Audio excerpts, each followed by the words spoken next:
Por favor, nos ajude deixando seu gostei no vídeo.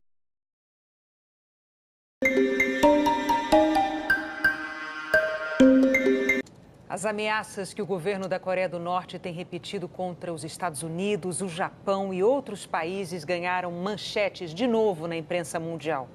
E pela 15ª vez não foi pelas palavras usadas, mas por um míssil disparado. Essa foi a segunda vez, só essa semana, que o Conselho de Segurança da ONU se reuniu para discutir o mesmo assunto: as ameaças da Coreia do Norte. A reunião terminou sem novas propostas de sanções contra a Coreia do Norte, até porque as últimas sanções impostas pela ONU foram essa semana mesmo, na segunda-feira, quando a Coreia do Norte teve exportações proibidas e também o bloqueio do petróleo, que é mandado para o país. Cerca de 30% do petróleo que ia para a Coreia do Norte foi bloqueado.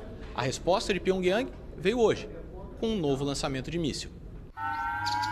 No norte do país, os japoneses acordaram hoje com um alerta em mensagens de celular e nos alto-falantes. O governo avisou a população sobre o lançamento da Coreia do Norte e pediu para os moradores se protegerem. O míssil passou sobre a ilha de Hokkaido e caiu no mar, a cerca de 2.000 quilômetros da costa japonesa. O primeiro-ministro Shinzo Abe disse que não é possível aceitar as provocações da Coreia do Norte e que a comunidade internacional precisa se unir para mandar uma mensagem clara para o país de Kim Jong-un. A resposta quase imediata da Coreia do Sul ao míssil dos vizinhos do norte foi com mísseis. O governo de Seul fez um exercício militar simulando um ataque à Coreia do Norte. O presidente Moon Jae-in, que até então defendia o diálogo, disse que no momento é impossível conversar com os norte-coreanos. A ministra das Relações Exteriores da China declarou que impor sanções não é a solução para o problema e que é preciso parar de fazer ameaças e provocações que só aumentam as tensões na Península Coreana. A embaixadora dos Estados Unidos na ONU, Nikki Haley, disse que a Coreia do Norte já está começando a sentir os efeitos das sanções e que vai continuar explorando todas as alternativas possíveis. O conselheiro de Segurança Nacional dos Estados Unidos afirmou que o prazo para uma saída diplomática está se esgotando. E o presidente americano, Donald Trump, disse que está mais confiante do que nunca de que as opções que tem para resolver a ameaça norte-coreana são eficazes e esmagadoras.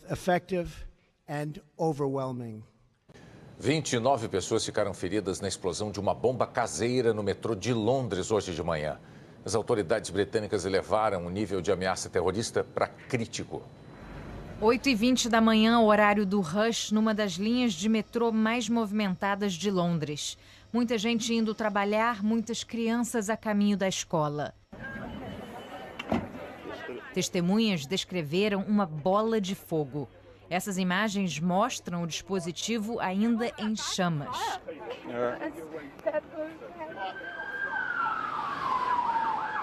Os serviços de emergência chegaram em menos de 5 minutos e a polícia confirmou que a explosão foi provocada por uma bomba caseira. Parsons Green é um bairro residencial de classe média alta no oeste de Londres, muito procurado por jovens profissionais porque tem ligação direta com o centro financeiro da cidade. Toda a área em torno da estação foi esvaziada. Marcela mora bem próximo ao local e ainda não conseguiu voltar para casa. Eu não vou deixar afetar minha rotina, eu tenho que pegar o metrô e eu vou continuar pegando o metrô. É triste, vai ser, acho que pelo menos nos primeiros dias, a gente vai entrar no metrô todo mundo pensando, ai meu Deus, mas acho que tem que continuar. No desespero de tentar fugir, muita gente se feriu. A carioca Mariana torceu o pé. Na internet ela escreveu que apesar do susto, passa bem. As imagens de passageiros recebendo atendimento médico nas ruas hoje remetem aos atentados de julho de 2005. Explosões coordenadas deixaram 52 mortos e mais de 700 feridos no centro da cidade. Foram 3 ataques no metrô e outro em um ônibus por volta das 9 da manhã, horário de grande circulação, exatamente como hoje. Mais cedo, o presidente americano Donald Trump postou numa rede social que os terroristas responsáveis pelo ataque em Londres já eram conhecidos da polícia. A declaração causou uma saia justa porque a informação não havia sido confirmada. A primeira-ministra britânica Theresa May respondeu, disse que nenhuma especulação deveria ser feita e lembrou que os investigadores estão fazendo o trabalho deles. Agora à noite, o Estado Islâmico se responsabilizou pelo ataque e o governo britânico elevou o alerta terrorista para o nível mais alto, o que significa que outro atentado é iminente. Pode acontecer em qualquer lugar, a qualquer momento. As reservas florestais que alimentam as principais bacias hidrográficas da região sudeste do Brasil correm o risco de secar nos próximos 20 anos. E não é só por causa do desmatamento e da seca. Na imensidão do Cerrado Mineiro, o fogo consome a vereda, uma espécie de oásis do sertão. O incêndio queima até a matéria orgânica debaixo da terra. O rio Peruaçu, que cruza o cerrado, também está ameaçado. Dos 109 quilômetros de extensão, 80 estão secos. Talvez as minhas netas, meus bisnetos não vão ver água nele mais. Nas cavernas gigantescas do Parque Nacional, o rio agora é um filete d'água. Aqui o Peruaçu chegou a ter 2 metros de profundidade e corria com força vale abaixo. Hoje é uma lagoa rasa. A gente mede aqui com um pedaço de madeira, não tem 10 centímetros de água. O pesquisador Walter Viana usa um equipamento para calcular o volume que passa nesse trecho. Em 2013, que eu iniciei a minha pesquisa, estava dando 49 litros por segundo. E hoje está dando 4,3 litros por segundo. Pela progressão aqui, deve ser no máximo 2 anos, deve acabar totalmente a água. Os dados mostram que a chuva está dentro da média histórica e o desmatamento controlado. O pesquisador diz que o problema é o grande número de poços profundos abertos e que chegam até onde a água é armazenada no subsolo. Instalamos 9 postos de monitoramento para monitorar o nível freático. De 2013 até agora, rebaixou em torno de 2,15 metros. O Peruaçu é um dos afluentes do São Francisco, que também sofre com a seca. O São Francisco está tão raso que dá para descer do barco e caminhar nos bancos de areia no meio do rio. Pescador tem que ter experiência para não bater num desses com velocidade e acabar encalhando durante a travessia. O medo da falta d'água começa a mobilizar os moradores. Todas estas árvores típicas do Cerrado foram plantadas por seu José nos fundos do terreno onde ele mora. Estou pronto para ajudar, é reflorestar onde não tem ela, não só ficar aqui no que é meu. Isso aqui você pode tirar daqui e fazer isso, ó. Essa água aqui é pura. Hora da previsão do tempo, vamos falar com a Maju Coutinho lá em São Paulo. Boa noite, Maju. O que temos para o fim de semana? Oi, Renata. A gente tem sol aí pelo Brasil, grande parte do país. Boa noite para você, para o Bonner e para todos. E eu vou falar aí que o país tropical anda bem árido, viu? Em vários lugares a chuva não aparece há mais de 3 meses. É o caso aí dos municípios que a gente viu na reportagem, Januária, Itacarambi, no norte de Minas Gerais. Em Capital Mineira também, sem chuva. Em Palmas, Goiânia e Brasília, que sofre com racionamento, há mais de 100 dias aí não cai gota d'água. E a chuva vai continuar rara, pois em grande parte do Brasil, essa massa aqui de ar seco ainda é a protagonista. A gente vê essas imagens aqui. Toda essa área não viu cara da chuva hoje. E em vários pontos, a umidade relativa do ar ficou bem perto de índices de deserto, abaixo de 12%. O país está em chamas. O fogo voltou a destruir o Parque Estadual da Serra do Rola Moça, na região metropolitana de Belo Horizonte. O parque é montanhoso e com muitas áreas de difícil acesso. Em Itaberá, aqui no interior de São Paulo, uma área do tamanho de 20 campos de futebol foi tomada pelo fogo durante a madrugada. Os bombeiros também atenderam ocorrências em outras 8 cidades do sudoeste paulista. Amanhã, mais um dia com baixa umidade do ar, muito baixa, né? E alta chance aqui de queimadas. A gente falou dos locais secos, vamos para os locais poucos molhados. Maior parte aqui da região norte, com previsão de pancadas que podem ser isoladas mais fortes. Também aqui na faixa litorânea, entre Espírito Santo e Rio Grande do Norte, ainda está mantido aqui aviso de mar agitado e também tem aviso de ressaca entre parte da Bahia e do Rio Grande do Norte. Sábado de cara amarrada em grande parte lá do Rio Grande do Sul e pode chover também em quase todo o estado de Santa Catarina. Em alguns pontos desses 2 estados, a chuva pode ser muito forte, principalmente, Renata, por causa desse sistema aqui de alta pressão que está empurrando umidade do mar para o continente. E as temperaturas, Maju? Olha, deixa eu falar, esse mesmo sistema aqui vai dar uma amenizada na temperatura em Cuiabá. Renata, hoje lá fez 40,2 graus. Amanhã cai para 31 graus, mas mesmo assim o tempo continua firme. 34 em São Luís, 39 em Palmas e tarde seca, secura também aqui em São Paulo, onde o dia deve começar com névoa. O Rio do Rock in Rio também pode amanhecer com névoa. À noite também tem previsão de névoa amanhã. Faz 32 no período da tarde, na hora do show 21 graus. 24 de máxima em Floripa, 27 em Salvador, 32 em Rio Branco. Essas são as capitais, as poucas que têm aí a visita da chuva. Renata. Bom fim de semana. Antes, o governo avisou a população sobre o lançamento da Coreia do Norte e pediu para os moradores se protegerem. O míssil passou sobre a ilha de Hokkaido e caiu no mar, a cerca de 2.000 quilômetros da costa japonesa. O primeiro-ministro Shinzo Abe disse que não é possível aceitar as provocações da Coreia do Norte e que a comunidade internacional precisa se unir para mandar uma mensagem clara para o país de Kim Jong-un. A resposta quase imediata da Coreia do Sul ao míssil dos vizinhos do norte foi com mísseis. O governo de Seul fez um exercício militar simulando um ataque à Coreia do Norte. O presidente Moon Jae-in, que até então defendia o diálogo, disse que no momento é impossível conversar com os norte-coreanos. A ministra das Relações Exteriores da China declarou que impor sanções não é a solução para o problema e que é preciso parar de fazer ameaças e provocações que só aumentam as tensões na Península Coreana. A embaixadora dos Estados Unidos na ONU, Nikki Haley, disse que a Coreia do Norte já está começando a sentir os efeitos das sanções e que vai continuar explorando todas as alternativas possíveis. O conselheiro de Segurança Nacional dos Estados Unidos afirmou que o prazo para uma saída diplomática está se esgotando. E o presidente americano, Donald Trump, disse que está mais confiante do que nunca de que as opções que tem para resolver a ameaça norte-coreana são eficazes e esmagadoras. 29 pessoas ficaram feridas na explosão de uma bomba caseira no metrô de Londres hoje de manhã. As autoridades britânicas elevaram o nível de ameaça terrorista para crítico. 8h20 da manhã, horário do rush, numa das linhas de metrô mais movimentadas de Londres. Muita gente indo trabalhar, muitas crianças a caminho da escola. Testemunhas descreveram uma bola de fogo. Essas imagens mostram o dispositivo ainda em chamas.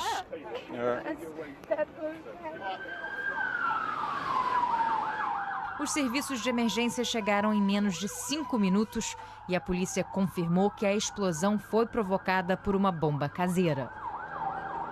Parsons Green é um bairro residencial de classe média alta no oeste de Londres, muito procurado por jovens profissionais porque tem ligação direta com o centro financeiro da cidade. Toda a área em torno da estação foi esvaziada. Marcela mora bem próximo ao local e ainda não conseguiu voltar para casa. Eu não vou deixar afetar minha rotina, eu tenho que pegar o metrô e eu vou continuar pegando o metrô. É triste, vai ser, acho que pelo menos nos primeiros dias, a gente vai entrar no metrô, todo mundo pensando, ai meu Deus, mas acho que tem que continuar.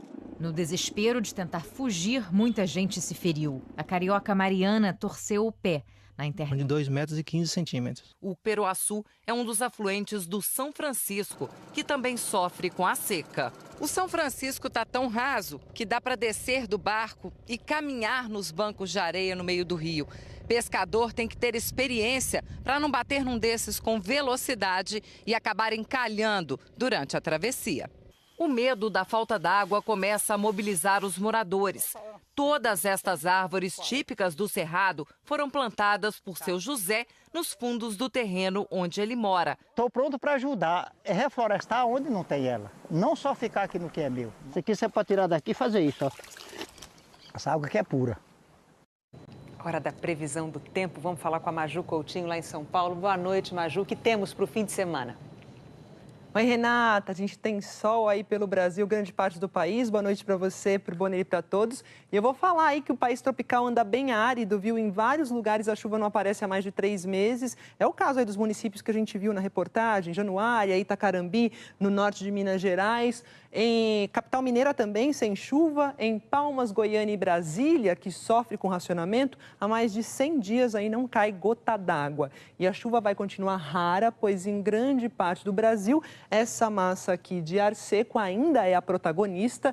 A gente vê essas imagens aqui. Toda essa área não viu cara da chuva hoje. E em vários pontos, a umidade relativa do ar ficou bem perto de índices de deserto, abaixo de 12%. O país está em chamas. O fogo voltou a destruir o Parque Estadual da Serra do Rola Moça, na região metropolitana de Belo Horizonte. O parque é montanhoso e com muitas áreas de difícil acesso.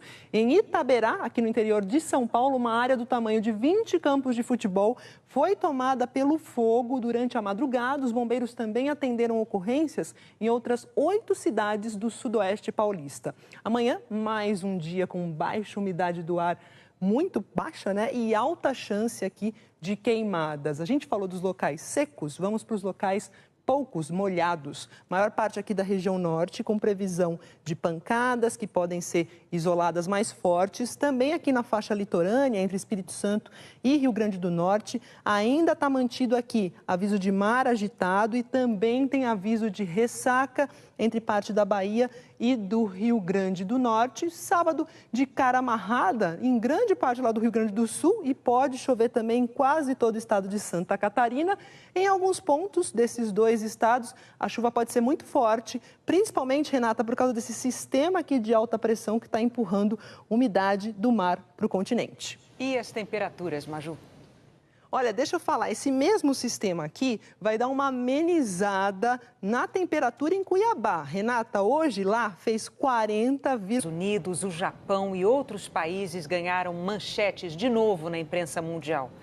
E pela 15ª vez não foi pelas palavras usadas, mas por um míssil disparado. Essa foi a segunda vez, só essa semana, que o Conselho de Segurança da ONU se reuniu para discutir o mesmo assunto: as ameaças da Coreia do Norte. A reunião terminou sem novas propostas de sanções contra a Coreia do Norte, até porque as últimas sanções impostas pela ONU foram essa semana mesmo, na segunda-feira, quando a Coreia do Norte teve exportações proibidas e também o bloqueio do petróleo, que é mandado para o país. Cerca de 30% do petróleo que ia para a Coreia do Norte foi bloqueado. A resposta de Pyongyang veio hoje, com um novo lançamento de míssil. No norte do país, os japoneses acordaram hoje com um alerta em mensagens de celular e nos alto-falantes. O governo avisou a população sobre o lançamento da Coreia do Norte e pediu para os moradores se protegerem. O míssil passou sobre a ilha de Hokkaido e caiu no mar, a cerca de 2.000 quilômetros da costa japonesa. O primeiro-ministro Shinzo Abe disse que não é possível aceitar as provocações da Coreia do Norte e que a comunidade internacional precisa se unir para mandar uma mensagem clara para o país de Kim Jong-un. A resposta quase imediata da Coreia do Sul ao míssil dos vizinhos do norte foi com mísseis. O governo de Seul fez um exercício militar simulando um ataque à Coreia do Norte. O presidente Moon Jae-in, que até então defendia o diálogo, disse que no momento é impossível conversar com os norte-coreanos. A ministra das Relações Exteriores da China declarou que impor sanções não é a solução para o problema e que é preciso parar de fazer ameaças e provocações que só aumentam as tensões na Península Coreana. A embaixadora dos Estados Unidos na ONU, Nikki Haley, disse que a Coreia do Norte já está começando a sentir os efeitos das sanções e que vai continuar explorando todas as alternativas possíveis. O conselheiro de Segurança Nacional dos Estados Unidos afirmou que o prazo para uma saída diplomática está se esgotando. E o presidente americano, Donald Trump, disse que está mais confiante do que nunca de que as opções que tem para resolver a ameaça norte-coreana são eficazes e esmagadoras. 29 pessoas ficaram feridas na explosão de uma bomba caseira no metrô de Londres hoje de manhã. As autoridades britânicas elevaram o nível de ameaça terrorista para crítico. 8h20 da manhã, horário do rush, numa das linhas de metrô mais movimentadas de Londres. Muita gente indo trabalhar, muitas crianças a caminho da escola. Testemunhas descreveram uma bola de fogo. Essas imagens mostram o dispositivo ainda em chamas. Por favor, nos ajude deixando seu gostei no